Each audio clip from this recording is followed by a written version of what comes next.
You requested a sit down. He heard you out.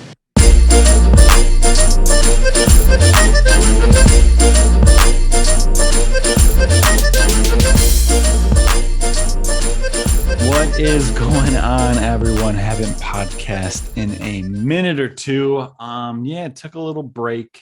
Some family stuff I was dealing with. We dealt with it, and we're back. And I'm so pumped to be back. Got an awesome guest coming on in a little bit here. I don't know if anybody is a Bachelorette or Bachelor fan, but guess what? I am. Kind of. My girlfriend got me into The Bachelor, and I watch it from a different point of view. Everyone's like, oh, it's cute, yada, yada, yada. I watch it because it's hilarious. If you look at it at a certain angle, it's weird. People are really weird in it, and they say some crazy things, but I think that's what I look at it, and I think it's really, really funny. Anyways, I was watching. Let me look up what season it actually was. Stalling, and season 18, it was The Bachelorette, and it was Michelle's season, and this guy comes out of the limo, right, goes, ciao principessa, and I go, like this guy already, and his name is Peter Izzo. He calls himself the Pizza-preneur. He owns a pizzeria. He's from Long Island. I think he lives in South Florida now. And he was just hilarious the whole season, stirring up drama. And we got him on this episode, so we're gonna bring him on in a little bit here. I'm really excited. We're gonna talk about The Bachelor and Bachelorette, yada yada yada. But it's funny. I mean, the only really reality TV shows I've always watched, Real Housewives of New Jersey, and hopefully we have a guest on from that soon. But I don't know if I talked about it on the pod. I got to see Joe Gorga, met him. He's so cool. He was doing a show with Mike Marino, a comedy show, and all around great. Well, obviously we know Mike Marino is the best guy in the world, and Mike introduced us to Joe. We hung out backstage for a little bit. Super cool guy. Hopefully we have a couple of guests from that show coming on. I'm a big Real Housewives of New Jersey fan. That's the only really reality TV I've always watched. It's freaking fantastic. That you got to watch it. Everybody watches it from the same point of view. Look at these crazy nut jobs in Jersey going at it. That's so much fun to watch. I love it. Love all the drama. I've been watching this season a little bit. I mean, they always bring on these girls. That's the one thing with like reality TV shows, and even The Bachelor, Bachelorette, any one of these shows you watch, they start complaining about issues that are brought on because of the show, but they signed up to do the show in the first place. So that's what I don't understand. It's like, okay, you're crying about this issue, but if you've ever watched an episode of the show that you're on, these issues come up all the time. So why are you complaining about it? You know, like, oh, she yelled at me and she's mean to me. Well, she's been a bitch for 20 seasons of the show, and you thought you were going to be different. That's another thing. Like, and you're not different. No one's different. No one's special. It's a fucked up thing to say, but anyways, we're going to dive into maybe some Bachelor stuff, and it's fun. I mean, what shows you guys watch? I want to hear what you guys are watching reality TV. What was the one I watched? It was so funny. Was it Too Hot to Handle, where they're not allowed to touch each other or kiss or anything, and they're on a really nice island? That was funny. And it's just so funny. It's like they do bad things, they know they're gonna get caught. It's like, what are you doing? You could win money. Like if you put me on an island, so you can't do anything, you're gonna walk away $100,000 in a month. Guess what I'm doing? Nothing. Not doing anything. Like the same thing. I'm sure we'll talk to Peter about it too, but he got into a scuffle with some other guy. It's like you're going into a house with 30 other grown men with the hope of falling in love and getting married to one woman. There's not one to pick from. Like one woman, 30 men. You don't think there's going to be some drama? You don't think you're going to not like a couple people in there? You don't think a couple people in there are going to piss you off? If you put me in the room with two other people, I'm probably not going to like either of them. That's the thing. I think that's why, I don't know, like Italians are different. Like you put me in a room with 10 Italians, guess what? I got 10 new best friends. Like we could relate. We grew up the same, generally speaking. Like we dealt with the same like crazy family. Like we have big personalities, we're loud, we like the same things, the same food, so it's easy. But like you put an Italian with just like some American, like, and then they try talking to you about like toy cars. It's like get me out of here, like kill me. Here's one for you guys. Have you ever had to like hang out with another person that you didn't know because of your significant other, your girlfriend or wife or whatever? Like she's like, oh yeah, meet my friend's boyfriend or my friend's husband. It's like, and it's oh. There's a couple exceptions to that rule. And all the exceptions to the rule is because the other person was Italian and we clicked. But like I hope the people that I'm referring to never watch this, because that's horrible for me to say. Actually, we'll see if my girlfriend listens to the podcast and she'll point it out. So we'll see that. We'll see who really listens to the podcast. But yeah, it's just like the most boring conversation. It's like, I don't care what you went to school for. Like, and then I sound like the asshole because I've done some cool stuff. Like, I don't know. I don't like bragging about it either. I mean, that's another thing about like Italians. We don't like, I mean, we do brag to like people we know, but to like brag in front of people. I mean, I have a podcast. So I should, like, I've had a podcast with Johnny Russo. I just texted Johnny Russo yesterday. It was the 50th anniversary of The Godfather. How freaking crazy is that? So I text Johnny Russo, happy Godfather Day. Hope all is well. He goes, all's perfect. God bless. Johnny Russo's he's a cool freaking dude. And you know what? I'm going to hit him up. And we're going to try to get him back on the pod. That's my most viewed podcast, by the way, on YouTube. I think it's got almost 10,000 views. So go check that out. That guy's a freaking fucking cool guy. He's all around like just a badass dude. Cool stories. All right. I can't say enough good things. Classy is all hell too. But yeah. So like I'll say interesting things like that. And no one could ever top me with more interesting things. But when someone does have some interesting things to say, I shut the fuck up real quick. If you've got some interesting stories, I'm all ears. I'll listen in because I love fascinating show up. Cool stories. I just love them. It's fun to hear other people like cool things. And like, that's another thing I don't understand about like conversations with different people. It's just like, if you don't have cool, like, tell me cool things or like you're boring. If you don't have a couple cool stories, like by the time you're like 20, 25, like, you gotta do some cool stuff. Like, what are you waiting for? You only live once, right? I don't know what I'm talking about. I'm ironically wearing this shirt because Italy just lost to North Macedonia and they're not going into the World Cup. Ooh. Why doesn't the Euro Cup qualify you? If you're the best team in Europe, you should be just a top seed in the World Cup, wouldn't you think? Hey, you won the Euro Cup. You're the best team in Europe. But guess what? That doesn't guarantee you going to the World Cup with the same exact team that you won the Euro Cup with. Just because you had a couple off. Like, I don't get that. Like, fucking make up your mind. Hey, soccer, do better.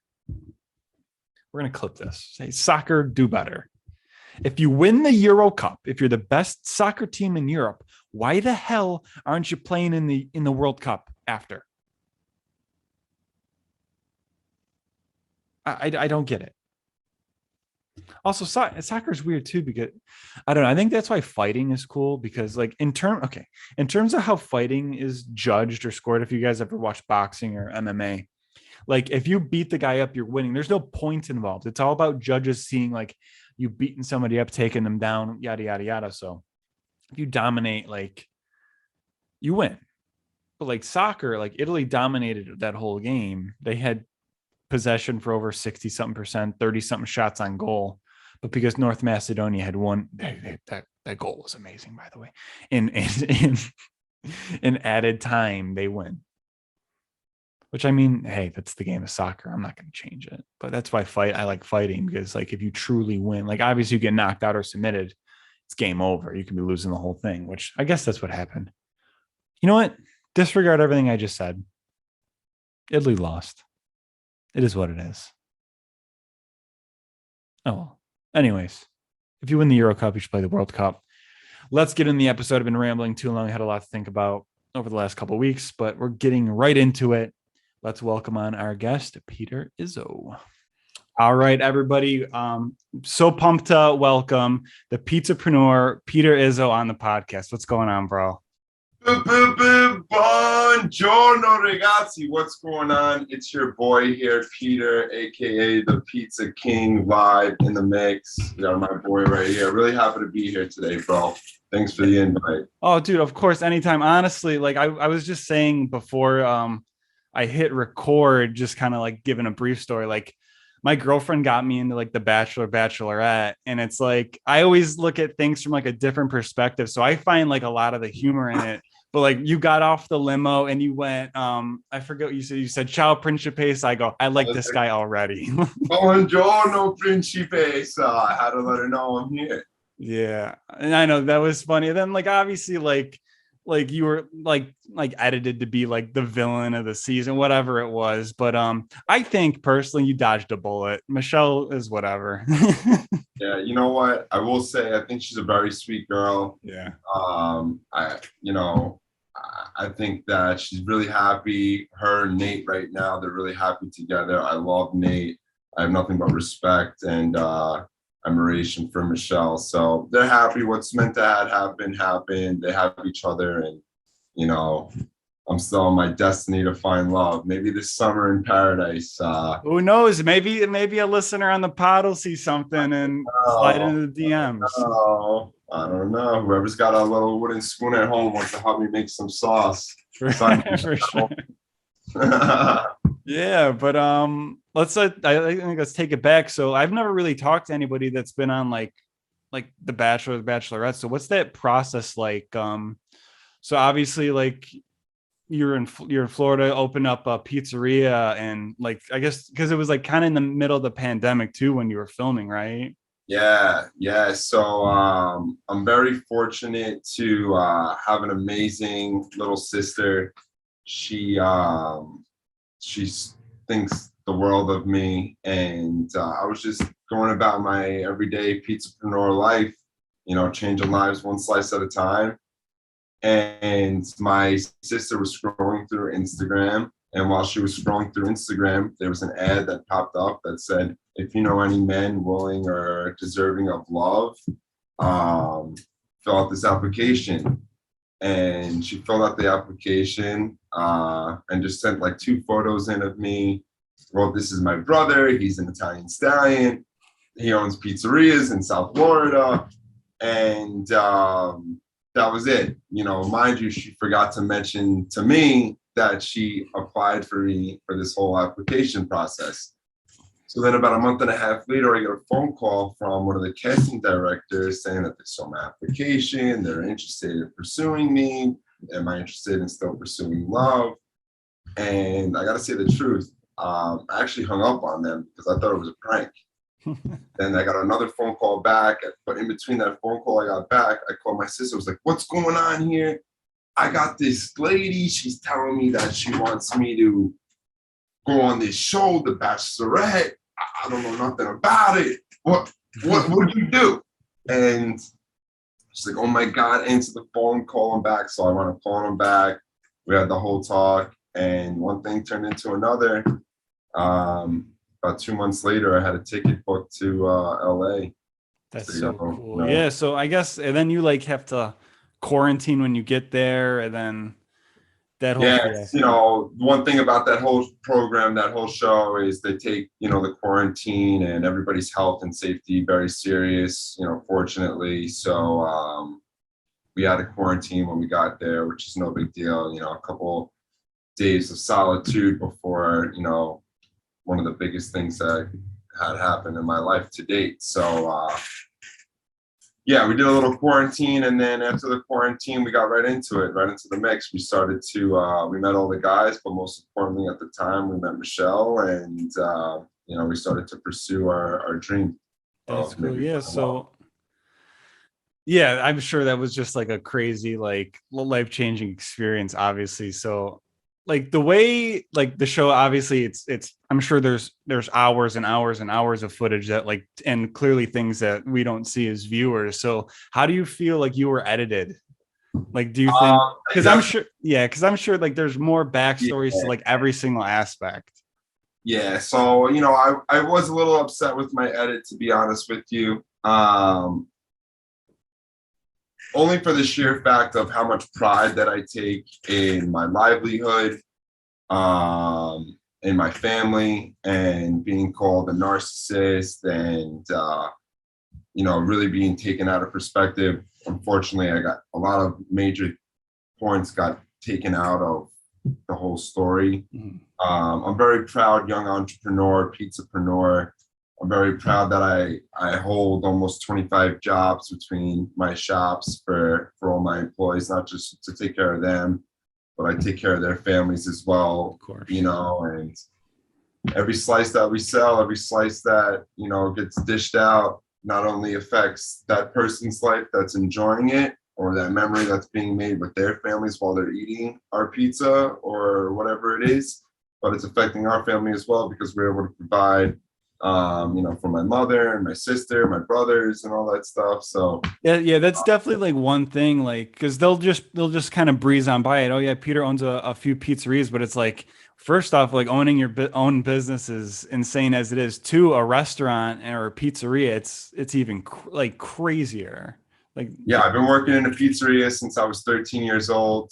And I'm the true American story, man. I started when I was 13. I started as a dishwasher. I worked my way up from a dishwasher to a busboy to server, working behind the counter. 18 years old, I opened up my first location for the family I was working for. By the time I was 21, I had opened up 3 locations for that family. wow.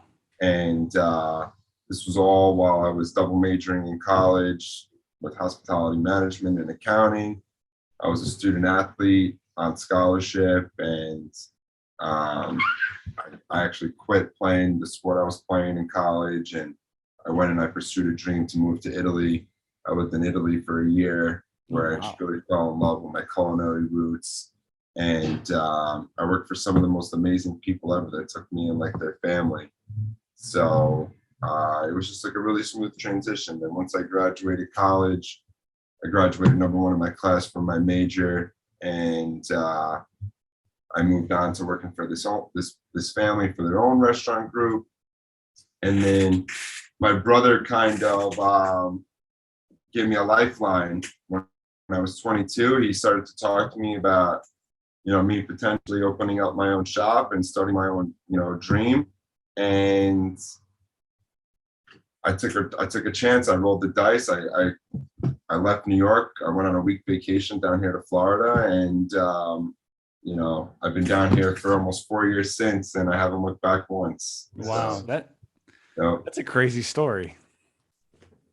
yeah, man, it's a lot. It's really a lot. So when people they try to come at me for maybe being a little confident or loud. I worked my ass off to be where I'm at today. I got the burn in my arms to prove it. I had no handouts from mommy and daddy, to make it what it is today.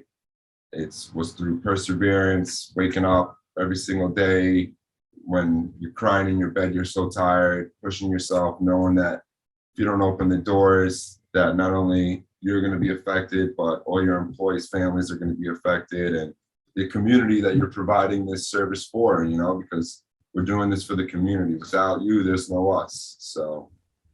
No, for sure. And it's very, very admirable to hear that story for sure. But because I remember, was it like the tell-all where you actually serve that? What's it? You serve papers? Because obviously you could see that, but they really don't understand. Like if you tell somebody to leave a bad review on somebody, I'm in social media, so I know how a couple Google reviews could drop your ranking, and it truly affects business. And you said, you're not making, you're not just the one making money. It's you're feeding families, you're employing people, you're contributing to a local community and a local economy. Absolutely. If you have, beef for something with somebody and it's just the both of you guys, you want to handle it like men between each other, that's one thing.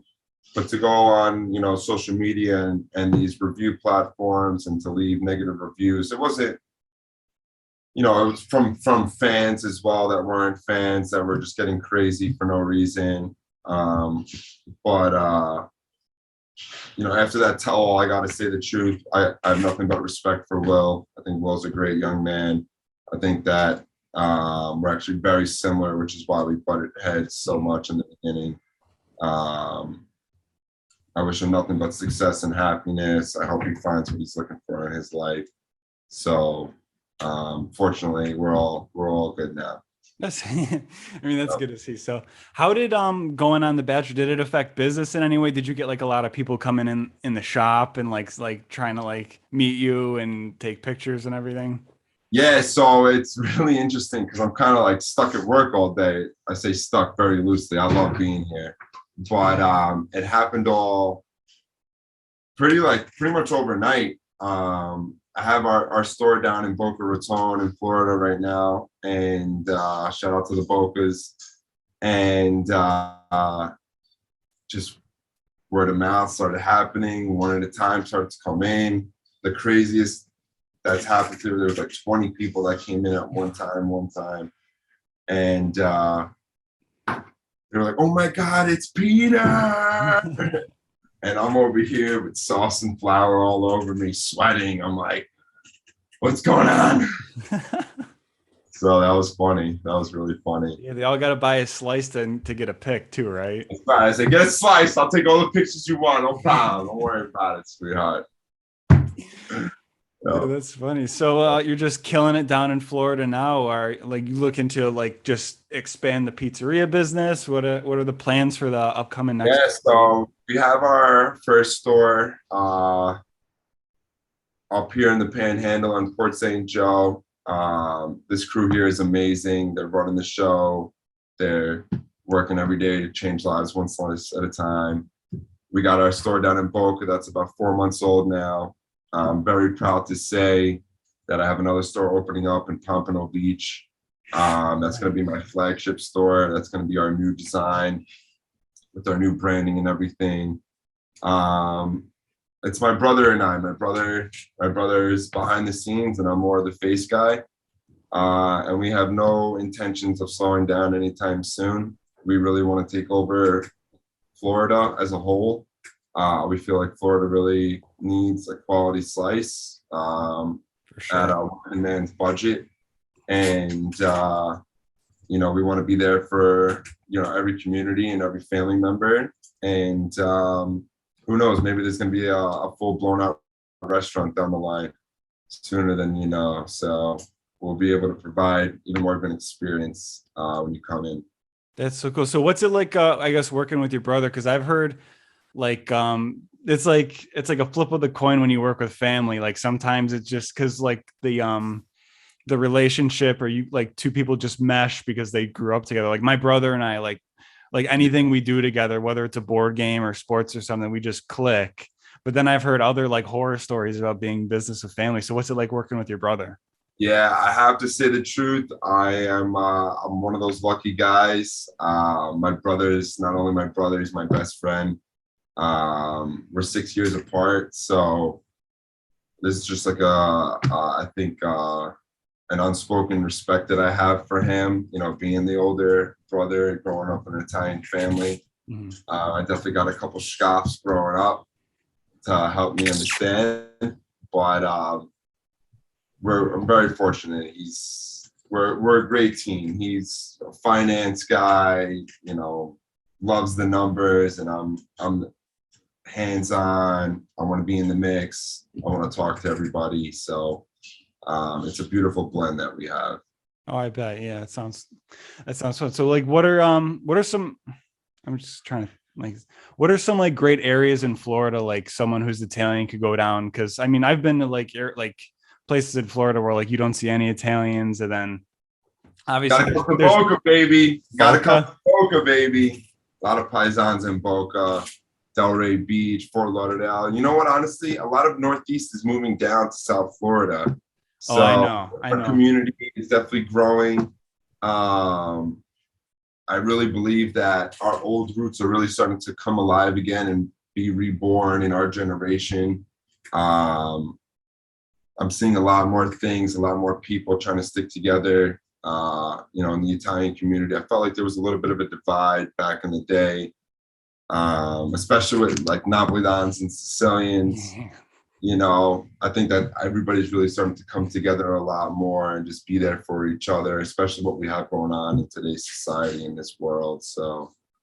No, for sure. And that's one of the main reasons I like started this page, is because you got to keep these traditions alive no matter what. So if I could like reach a Instagram feed or a TikTok feed of someone who's 10 or 11 and doesn't understand what their nonna are doing right now, but show them it's completely normal that that they're wearing a cornetto or something like that, and have them carry the tradition.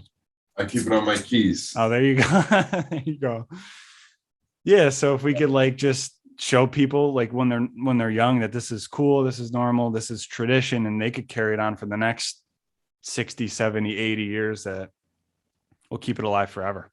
Absolutely. I think that I'm a great example of that too. I owe everything to my Italian roots. Being Italian and my Italian roots literally gave me the opportunity to, provide for myself and for my family. I wasn't Italian. Who knows if I'd still be in the pizzeria, business and Italian restaurant business and all that stuff. So yeah, that's true too. And I'm kind of, you've obviously worked hard for everything you have, but it's so cool to hear like you've been like from Long Island and New York, where it's the pizza capital of the United States, or then to Italy, where pizza was born, and then you brought everything down to Florida. That's right. New York flavor, Florida made, baby. That's right. So what were some cool experiences in Italy? Like were you said you were working under some chefs? And yeah, so I lived and studied and worked in Florence and Firenze, which is like the art capital of the world. And just growing in that community, it was a walking community, seeing the same faces, stopping, saying hello, creating conversations, led me the opportunity to meet a Michelin star chef. His name was Chef Pietro. And we got to talking, we got very friendly with one another. Then he asked me one day, he goes, well, what are you doing down here? What's your intentions? And I said, I want to learn. That's my intent. I want to continue to learn. I want to grow. He goes, I have a job for you. So he just opened up this little restaurant in the center of Florence. It was like 15, 20 seats. And his partner was a sommelier, a wine expert. Mm. So between his partner being the sommelier and this Michelin star chef, they brought me in. It was a very extensive interview process. They wanted to make sure that my Italian was impeccable because I was dealing with such a local community. And I would be going every morning with Chef. We would go to the local market. He would teach me about certain ingredients, why this one goes with this one, and vice versa. And meeting all the family members that were making this product from their farms or wherever it was. And the most beautiful part about this experience at this restaurant was that you couldn't have normal reservations for it. You had to buy a ticket, like it was an event. Mm-hmm. And then whatever he decided to make that day was what the event was like. So it was really like you were going on a show, and it was a roll of the dice. It was never the same 2 nights in a row. It was never, ever the same. Oh, that's so cool. Wow. I mean, just like the knowledge from a Michelin chef and then like a sommelier, I can't even imagine like what you just soaked up from those guys. Definitely gave me like 1 or 2 brownie points on dates when it comes to so. I bet. Yeah. So what's love like? What's love life like? It's tongue twister. I'm in a serious, very serious love relationship right now with Peter's Pizzeria in Boca. Our relationship is very serious. I'm kind of just taking a step back from dating right now, trying to focus on my career. It was a lot to go through with the Bachelorette. So I can imagine just one being with 30 other guys for so many months, all then focused on one girl and all that comes with it. It was really a lot. So I'm kind of just taking a step back. I'm trying to continue to focus on myself, grow myself, and learn. And I don't know, I talk to my mom every day, and she's like, Peter, when it's supposed to happen, it's going to happen. It's going to slap you right in the face. So, wise words of an Italian mother. And I'm just like, okay, mom, appreciate it. Now, what if they called and said like something like Bachelor in Paradise? Is that something you'd be interested in? I don't know. I might have gotten the call already. So I guess we're just going to have to stay tuned. Have to wait and see. See what happens this summer. Oh, that's cool. All right. That's something to be excited for. Yo. Yeah. Well, anything else to say to the listeners, or where could I? First off, let's list like all the locations of the pizzerias and then the social medias too. Yeah. So we got Peter's Pizzeria, Port St. Joe, 101 Monument Avenue. We'll drop a link to that. We have Peter's Pizzeria in Boca. That's on Palmetto Park Road, 897 East Palmetto Park Road. We'll drop a link to that. And then Pompano's coming soon. So that's going to be on Federal Highway in Pompano Beach. So Awesome. we're really excited about that. But, And then your personal social? Yeah, my personal social is Peter __ Izzo. We can see a lot of cool stuff that we got going on all the time. That's so cool, man. I can't tell you like how cool it was talking. Very inspiring story. Very admirable too. Love what you're doing, man. Keep it up. I wish you all the best of luck. Yeah, and you as well. And I appreciate the platform and you taking the time out for this. It means the world. And to all your viewers and listeners, keep supporting, keep following. There's only great content coming out of this page. And, continue to support your community. And us Paisans, we got to stick together. So absolutely. Next time I'm in Florida, we're coming to Peter's Pizzeria for sure. All right, come down for a slice, baby. Awesome, man. Well, thanks again for coming on, and everyone else listening, we'll catch you in the next episode. Ciao. Thanks, guys.